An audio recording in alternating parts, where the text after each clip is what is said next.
The movie opens late one night on the Evans family's ranch, which is out in the middle of nowhere. Dan Evans is awoken by someone setting his barn on fire. The man that torched the barn tells Dan he has a week to pay someone named Hollander, or he'll come back to burn their house down. After the man leaves, Dan and the oldest son, William, race into the barn to save their horses, equipment, and other belongings. William goes back in to get one last saddle, but Dan runs in to get him out before the barn collapses. It's pretty obvious that Dan is overprotective on William and the younger son, Mark. The next morning, Dan's wife, Alice, tells Dan that she thought their debt was all paid off. Dan has paid some of the owed money, but he needed to save some in order to put food on the table. Dan then heads out with William and Mark to go retrieve some loose cattle. As he leaves, he takes a piece of Alice's jewelry with him. On the other side of the canyon, Ben Wade is drawing a picture of an owl when he is interrupted by his men riding by horseback to tell him some news. The men plan to rob a stagecoach full of money that's soon passing by, so Ben finishes his owl drawing and gets their plan into action. Ben's comrades, led by Charlie Prince, are to charge the wagon, while Ben and a Mexican sharpshooter watch from the hills above. The crew gets spooked for a second when they hear a gunshot, which was Dan on the other side of the canyon, but they get back to the plan. The wagon emerges, and the men start attacking it. What they didn't expect is that a bounty hunter named Byron McElroy is on board the wagon and starts picking off the men. Ben gets an idea to chase some cattle off the hills and into the wagon's way. The plan works, and the wagon crashes, sending McElroy and a few others flying off it. Charlie gets off his horse and kills all the men from the wagon except for McElroy. Charlie shoots him, but Ben tells him not to kill him. The group gets the money, but one remaining wagon rider jumps out and holds one of Ben's men hostage. As this happens, Dan and his sons ride through to see this happen. Ben quickly grabs his pistol and shoots both his man and the wagon rider. Ben and his men grab the money and head out.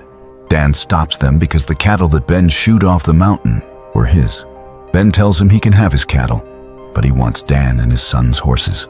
That way, they can't get to town to tell the marshal what happened. Dan agrees, and Ben takes their horses and rides off with his men and the money they looted. After the heist, Ben and his men go to a local town named Bisbee, where they begin phase 2 of their plan. Charlie goes into the marshal's office and tells him he witnessed Ben Wade rob and trash the stagecoach. The officers take their guns and decided to track down Ben. After all the officers leave to go investigate, the group rendezvous at the local saloon. After a few shots of whiskey and a toast to the comrade Ben had to kill, the men exit the saloon, leaving Ben to hit on the waitress. Ben tells her she reminds him of someone, and after a few minutes of flirting, they kiss and head to the saloon's second floor.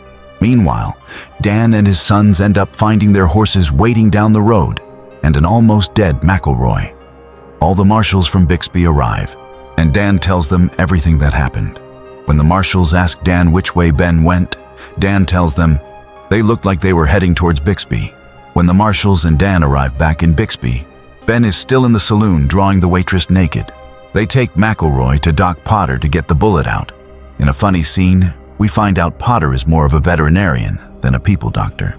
Meanwhile, Dan bumps into Hollander and the man who burned down his barn and begs to give him more time. The problem with Dan's land is that it's too dry and he needs money to build a well. But Hollander won't help him and heads to the saloon. Dan eventually grabs his gun and heads to the saloon to threaten Hollander. Instead of finding Hollander, he finds Ben. Ben immediately recognizes Dan and asks if he got his cattle and horses back. Dan agrees, but he wants reparations for a few dead cattle. Ben gives him a couple of bucks, but Dan asks for an extra $5 for making him nervous. Suddenly, the marshals arrive and arrest Ben. Everyone starts talking about Ben's punishment and the plan to transport him to a town called Contention, where he will board the 310 to Yuma and be on his way to prison. Potter, McElroy, Tucker, and a railroad expert named Butterfield are chosen to escort Ben to the train.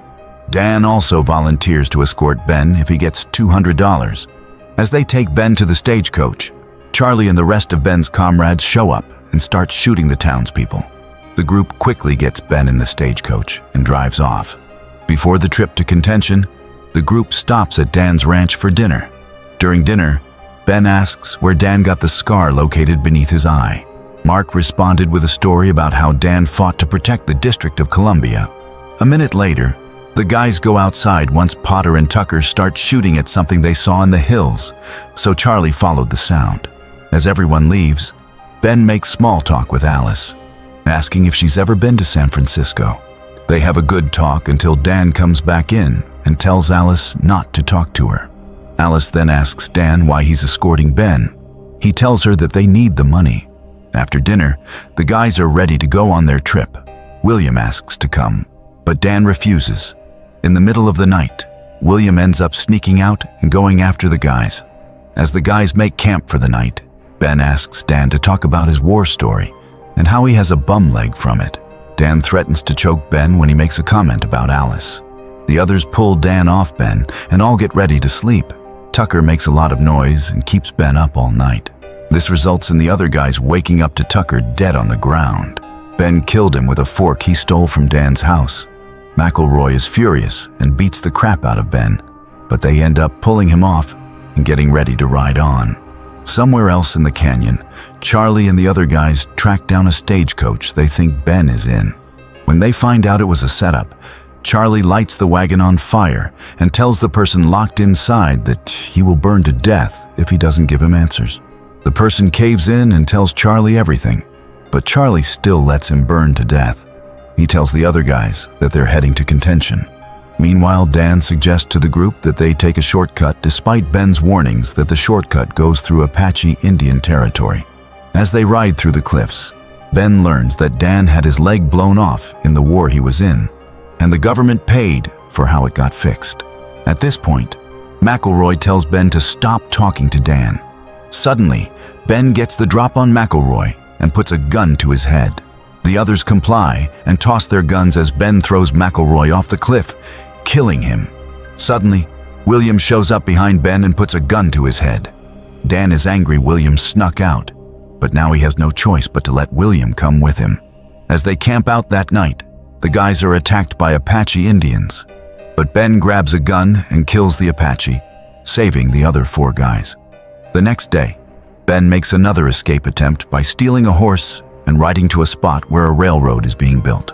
Ben begs one of the Chinese railroad workers to break his handcuffs, but the 2 men who own the work site, one of whom goes by the name Luke Wilson, in a very recognizable cameo, immediately recognize him. Apparently, Ben killed one of the guy's brothers. Dan, Potter, William, and Butterfield catch up and are surprised to find Luke Wilson electrocuting a tied-up Ben. The 2 railroad workers refuse to give up Ben. The guys eventually get Ben back, but they get chased by horseback through the caves. One of the railroad workers ends up shooting Potter as they ride away. When they get far enough, the guys get Potter off his horse. Right before he dies, Potter asks, "Did we make it out?" Dan replies, "Yes, because of you." Some hours after the guys leave, Charlie and his men drive through the work site to ask if Ben Wade rode through. Luke Wilson and the other guy put up a bit of an attitude, so Charlie shoots both of them dead as they ride on. Finally, the remaining good guys, who are now Dan, William, and Butterfield, get Ben to Yuma and decide to put him in a motel so he can lay low. The 310 to Yuma doesn't come for another hour. While Dan guards him in the motel, Ben offers to pay all of Dan's debts off if he lets him go. Dan is hesitant, but still says no. William runs up to the motel and tells everyone that Ben's posse is coming. When they get to Yuma, Charlie finds out what motel Ben is at, thanks to the narc running the motel, and asks to speak to Ben. Ben sticks his head out the window, tells Charlie he's fine, and insists he and the boys go to the saloon for a drink. Charlie then cooks up an idea to give $200 to any townspeople who help kill everyone guarding Ben. The marshals are cowards and tell Dan and Butterfield that they are quitting, and they walk outside to surrender, but are shot down anyway.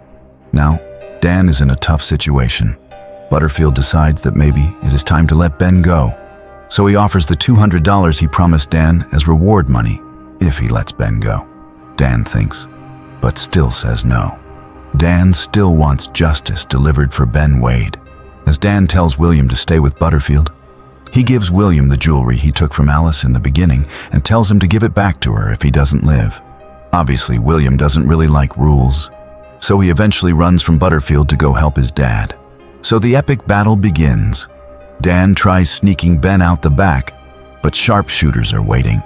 Dan starts going through the town, shooting everyone in sight and dodging as many bullets as he can. Charlie gets angry when he realizes the townspeople are starting to shoot at Ben because they think he's the target, so he starts shooting the townspeople too. Ben and Dan duck into a general store where Ben beats up Dan and makes yet another escape attempt. Dan is being strangled by Ben when he blurts out that he's not a hero at all, and he tells Ben the reason he took the job of taking Ben to the train. He confesses that his leg was shot off by one of his own troops when they were retreating in the Civil War. He asks Ben to imagine the way his boys looked at him after he told them that story. Ben realizes that Dan is doing this for his sons and possibly everyone else to respect him again. So he cooperates with Dan as they climb up to the roof and run on the rooftops. The posse continues shooting, but they miss as Dan and Ben make it to the train station. When they get there, it's officially 3:10 p.m., but the train is running late. As they wait, Charlie and the posse start taking positions around the train station, which pretty much has Dan pinned into the station. In the station, Dan reveals to Ben that Mark was diagnosed with tuberculosis and can only survive in a dry climate. This explains why Dan's ranch is out in the middle of nowhere. Ben also realizes that Dan is starting to trust him. A few minutes later, the train arrives, but Dan can't get Ben on it because they are pinned by Ben's posse. As Charlie waits in his position, which is in the middle of a cattle farm, William sneaks behind him and opens one of the gates. The cattle go crazy, causing Charlie to lose sight of Dan. Dan sees this and gets Ben onto the train. As Ben gets locked into one of the train cells, he tells Dan that it's been a pleasure. Suddenly, Charlie comes up behind Dan and shoots him a few times. Charlie forces the train worker to release Ben, which he does. Ben looks down at Dan's body and is shocked. As Charlie gives Ben his gun back, Ben turns the tables and quickly shoots all of his posse and Charlie. He grabs Charlie and shoots him again in his bullet wound, killing him.